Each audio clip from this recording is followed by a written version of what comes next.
नमस्कार, स्वागत है आप सभी का हिस्ट्री 360 चैनल में। आज के इस वीडियो में मैं रिव्यू करूंगा एलपी शर्मा की पुस्तक मध्यकालीन भारत का, क्योंकि काफी दिनों से ये डिमांड आ रही थी कि हरिश्चंद्र वर्मा और एलपी शर्मा की पुस्तकों का रिव्यू किया जाए, तो मैंने उसका रिव्यू कर दिया है।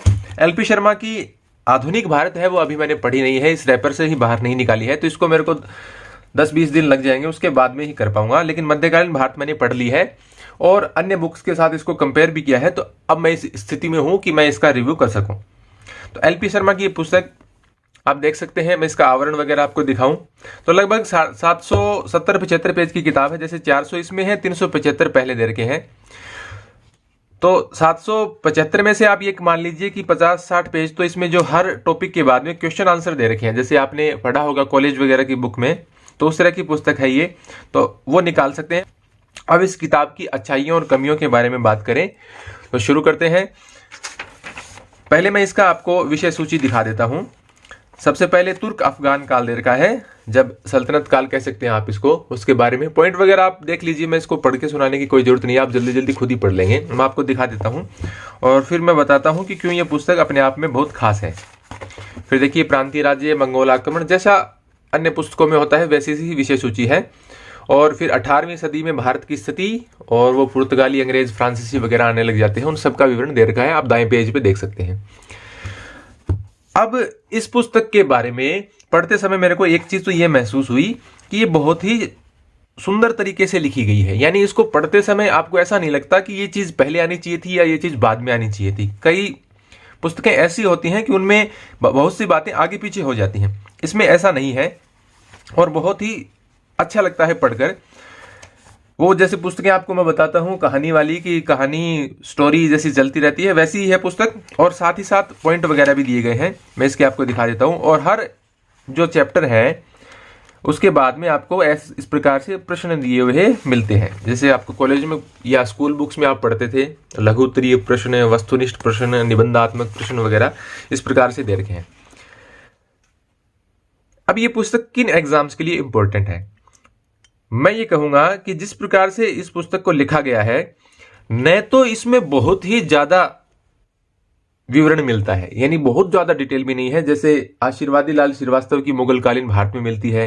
यानी जो मुगल काल भारत की अलग और सल्तनत काल की अलग किताब आती हैं, उनमें जितनी विस्तार से लिखा हुआ मिलता है उतना विस्तार से नहीं है, और न बहुत कम लिखा हुआ है। मैं ये कहूंगा कि net JRF, assistant professor, first grade जैसे एग्जाम के लिए इसमें पर्याप्त लिखा हुआ है। हालांकि असिस्टेंट प्रोफेसर, नेट जेआरएफ के लिए थोड़ा बहुत कुछ आपको थोड़ा कमी लग सकती है कि आप कुछ और पढ़ना चाहें, लेकिन मेरे ख्याल से ये भी काफी है। और पढ़ने में इस बुक को आपको बहुत अच्छा लगेगा, और ऐसा भी नहीं होगा कि आप कुछ बोरिंग महसूस करेंगे या आपको याद होने में दिक्कत होगी। बहुत ही सरल सी भाषा में लिखी गई है, और जितनी भी पुस्तकें मैंने पढ़ी हैं उनमें मैं शामिल करूं तो टॉप की 2-3 बुक्स में, मध्यकालीन भारत की टॉप की 2-3 बुक्स में निश्चित रूप से स्थान बनाएगी। और न सिर्फ नेट जेआरएफ के लिए बल्कि यूपीएससी के लिए भी, चाहे आप जीएस के लिए पढ़ें या चाहे आप हिस्ट्री ऑप्शनल के लिए पढ़ें, ये पुस्तक काफी बढ़िया है। इसमें आपको मैं दिखाऊंगा, देखो सब जी चीजें दी गई हैं, सारी बातें बताई हैं। फिर कौन सा विद्वान क्या कहता है फरिश्ता के बारे में या मिनाजुद्दीन सिराज के बारे में, अलबरूनी क्या कहता है, सबका विवरण भी दिया गया है, और सब कुछ एकदम बहुत ही शानदार तरीके से इसमें व्यवस्थित करके लिखा गया है। तो मेरे ख्याल से ये पुस्तक बहुत ही अच्छी है, चाहे आप पीजीटी दें या आप नेट जेआरएफ दें या असिस्टेंट प्रोफेसर दें या यूपीएससी दें, सभी के लिए मध्यकालीन भारत के लिए ये बहुत ही अच्छी पुस्तक है। हालांकि मैं ये नहीं कहता कि यही एक अच्छी पुस्तक है, लेकिन ये बहुत अच्छी पुस्तक है, और कहीं ना कहीं आपको ये सब्र भी करना पड़ता है कि हम कौन सी पुस्तक लें। ऐसे तो पुस्तकें बहुत हैं, जब मैंने शुरू में रिव्यू शुरू किया था तो लोगों ने 4-5 बुक्स के नाम बताए, मैंने उनको पढ़ लिया, फिर 4-5 बुक्स की और बताए। अब मैं 10 बुक्स पढ़ चुका हूं मध्यकालीन भारत की, और अब भी और भी कह रहे हैं कि इसका और कीजिए। तो इसका तो कोई अंत नहीं है कि कितनी पुस्तकें आप पढ़ें, लेकिन आपको 1 या 2 मध्यकालीन, प्राचीन काल या आधुनिक, इनकी 1 या 2 से ज्यादा पुस्तकें कभी भी नहीं पढ़नी चाहिए, फिर आपको याद नहीं रहता। आप एक बुक से फैमिलियर हो जाए, उसमें कुछ थोड़ा बहुत आपको ऐड करना हो, अपने पॉइंट्स वगैरह वो ऐड कर ले, और वो काफी रहता है। चाहे आप कोई भी एग्जाम देते हो, आपको 50-50 बुक्स न तो पढ़ने की जरूरत है न खरीदने की जरूरत है। मैं तो इस प्रकार से एक चैनल खोल रखा है और मैं रिव्यू कर रहा हूं और पढ़ाता भी हूं, तो मैं तो सारी पुस्तकें खरीद लेता हूं और रिव्यू कर देता हूं, इसमें कोई खास बात नहीं है। लेकिन आपको 1 या 2 से ज्यादा पुस्तकें किसी भी काल के लिए नहीं लेनी चाहिए। तो मेरी राय में आप जैसे आप देख सकते हैं, कुछ पेज में आपको दिखा देता हूं, चाहे आपको भाषा वगैरह लगे कि किस प्रकार से लिखी गई है। आप थोड़ा सा इसको देख लीजिए, पॉज करके आप पढ़ने की भी कोशिश कर सकते हैं कि आपको लैंग्वेज इसकी कैसी लगती है।